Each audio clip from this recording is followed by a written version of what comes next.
Je suis Irinée, l'enfant de la neige. Je suis ravie de faire votre connaissance. C'est un honneur pour moi. Comme ma grand-mère est là, vous m'avez appris beaucoup de choses et permis d'accepter et de développer mes pouvoirs et mes perceptions. Ma grand-mère ne peut pas vous saluer pour l'instant car son esprit n'est pas dans son corps. Elle vous saluera plus tard, quand elle sera revenue de son voyage intérieur. Je vous remercie d'avoir fait connaître mon peuple, les Dolgan. Est-ce en Sibérie que vous nous avez d'abord rencontrés? Je ne suis pas allée en Sibérie. Je suis allée au nord de la Norvège pour rencontrer un peuple qui ressemble un peu au vôtre, qui s'appelle les Samis et qui sont aussi des éleveurs de rennes. Je ne suis pas allée jusqu'à la Sibérie, mais peut-être que j'aimerais. Vous êtes vous aussi comme mon ami américain John. Vous n'êtes pas de notre peuple, mais vous percevez les choses comme nous, n'est-ce pas? J'appartiens à une civilisation qui est très très loin de la tienne. Toi, tu es proche de la nature, tu es proche des animaux, tu as le respect de tout ça, tu as gardé le lien avec la nature. Et moi, dans la civilisation occidentale, j'ai un peu perdu le lien avec tout ça. Et c'est toi qui m'as appris beaucoup de choses. Ah, voilà ma grand-mère qui se réveille. Bonjour, je suis heureuse de découvrir cet étrange pays plein de vie et de monde. Ici, les gens ont tout, mais perdent de vue l'essentiel. C'est un honneur de me rencontrer vous, ma créatrice. Vous décrivez très bien le monde de l'esprit, qui sont parfois beaux et parfois mauvais. Avez-vous reçu une initiation chamanique?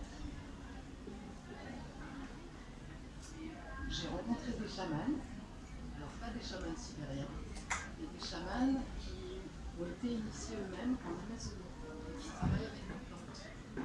Voilà, j'ai trouvé ça très très très intéressant.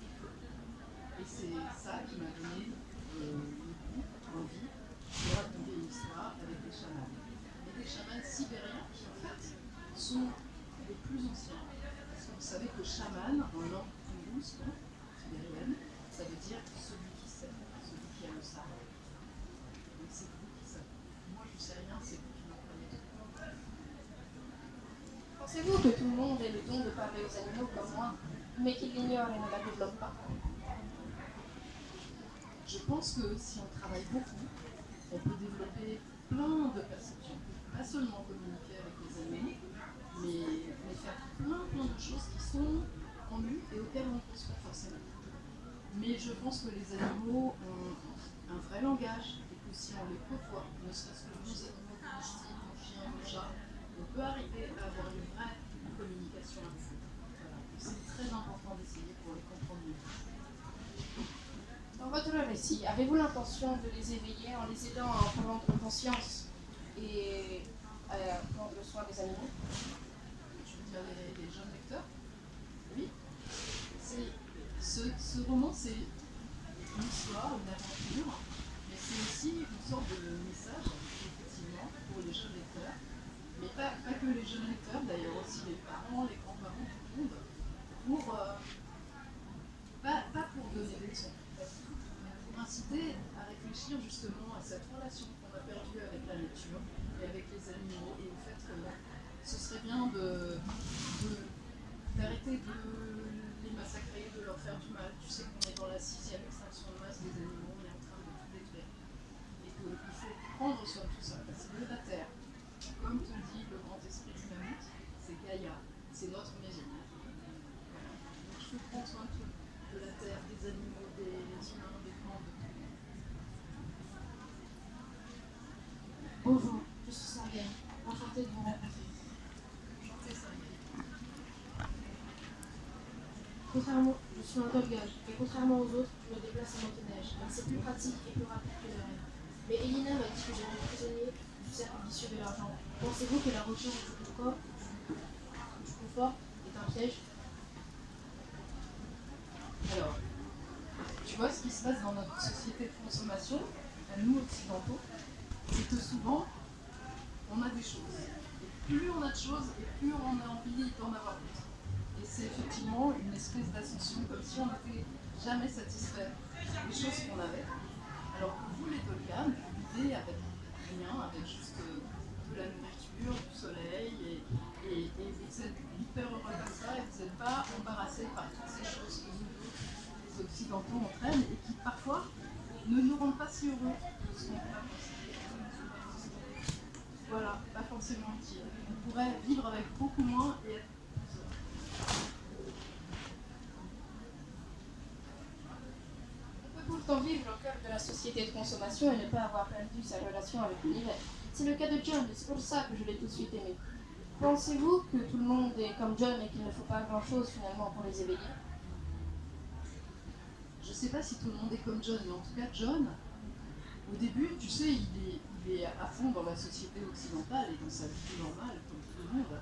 Et puis, quand il rencontre Irénée, il se rend compte qu'il y a d'autres cultures, qu'il y a d'autres formes de pensée. Et puis, heureusement, il est ouvert. Et c'est ce qui lui permet, cette ouverture d'esprit, de pouvoir petit à petit comprendre des choses, comprendre autrement.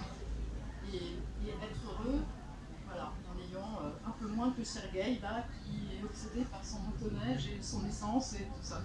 Voilà.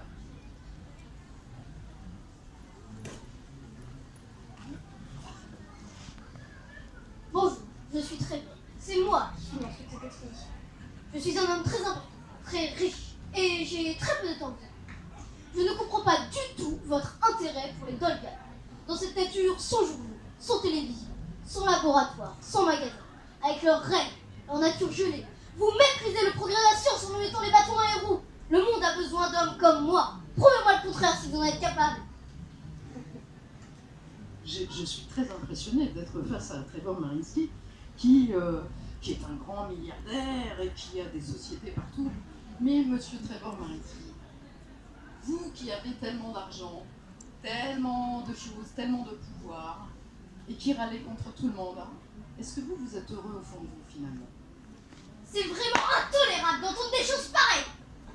Au revoir, monsieur Trevor Marinsky.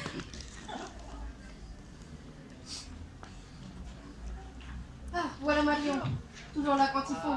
Elle est géniale, elle aussi. C'est comme John, je l'aimais immédiatement. Elle aussi est connectée au grand esprit.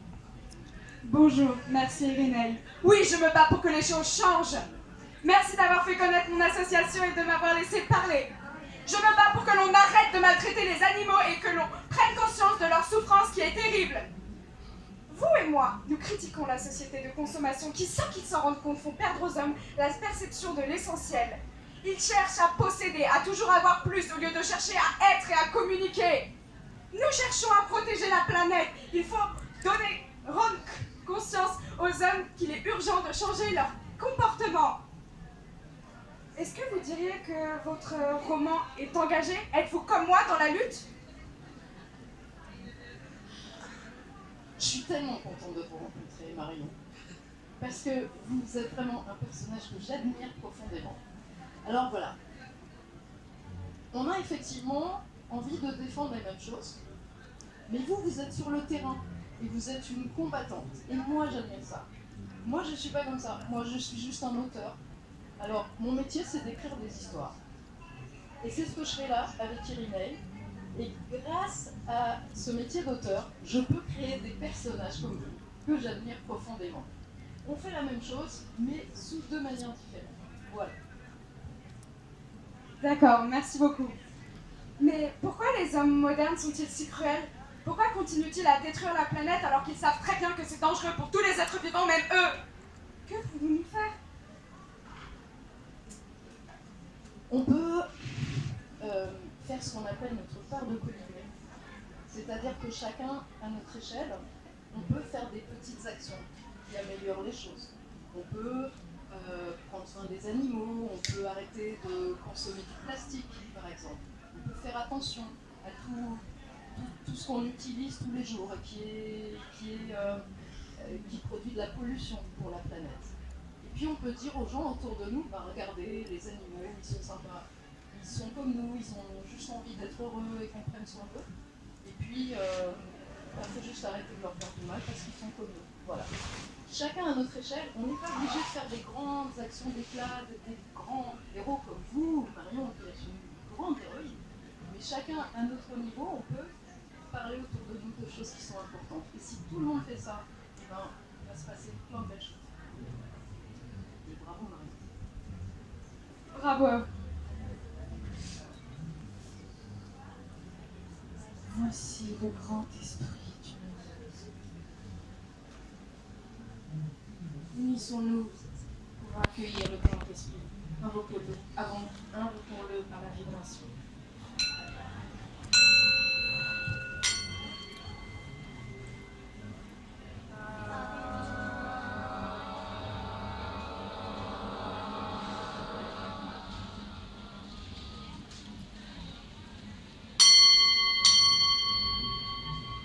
Lina a dit, les pouvoirs se développent quand on est prêt à les accueillir. Nous vous remercions de nous avoir fait part de telles aventures et à bientôt pour l'interview du tome 2. Et merci à vous parce que vous savez, les auteurs, ils passent des mois, des années derrière leurs ordinateurs à écrire tout seuls. Alors, rencontrer des gens comme vous, là, c'est vraiment la plus... Même le vilain, là, c'est vraiment la plus belle récompense pour un auteur. Moi, je vous remercie infiniment de tout ce que vous avez fait, de votre lecture, de votre travail, parce que je suis sûre que vous avez beaucoup travaillé, beaucoup répété, et que c'était pas toujours facile. Alors, je vous remercie tous infiniment. Voilà. Merci, je suis très touchée.